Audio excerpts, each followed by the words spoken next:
मुंबईसह ठाणे, पालघर आणि रायगडमध्ये पाऊस. उद्या सुद्धा हवामान खात्याकडून पावसाचा रेड अलर्ट. गरज असेल तरच घराबाहेर पडण्याचं आवाहन.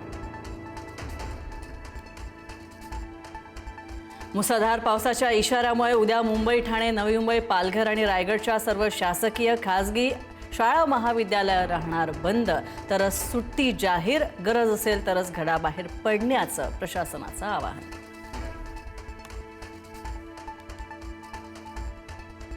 मुंबईत धोकादायक झाडांचा तिसरा बळी. कुर्ल्याच्या नौपाड्यामध्ये झाड कोसळलं. वृद्ध व्यक्तीचा मृत्यू. कुर्ल्यामध्ये युनिस शेख यांचा झाड कोसळल्यामुळे मृत्यू.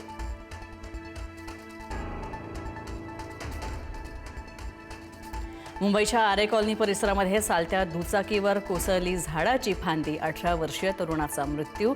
हसन रझा या तरुणाचा मृत्यू.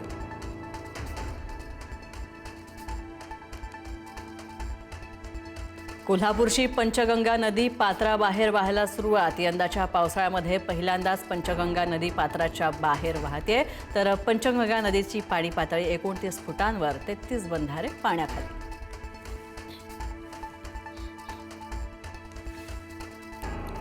कर्जत खालापूरमध्ये मुसळधार पावसाचा जोर अजूनही कायम. पंचगंगा नदीनं ओलांडली पाताळगंगा नदीनं ओलांडली धोक्याची पातळी. सावरोली ब्रिज वाहतुकीसाठी बंद.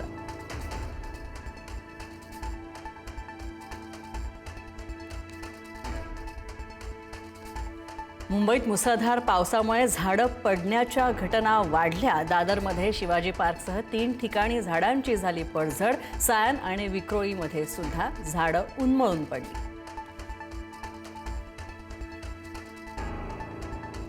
मुंबईसह राज्यभरात अनेक झाडांची पडझड. मुसळधार पावसामुळे महाबळेश्वर, रायगडमध्ये झाडं कोसळली. सुदैवानं कोणतीही जीवितहानी नाही.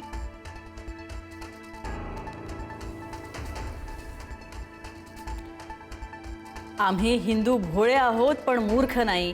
आम्हाला भाजपमुक्त राम पाहिजे. रामरक्षा आंदोलनाच्या माध्यमातून उद्धव ठाकरेंचा हिंदुत्वाचा एल्गार.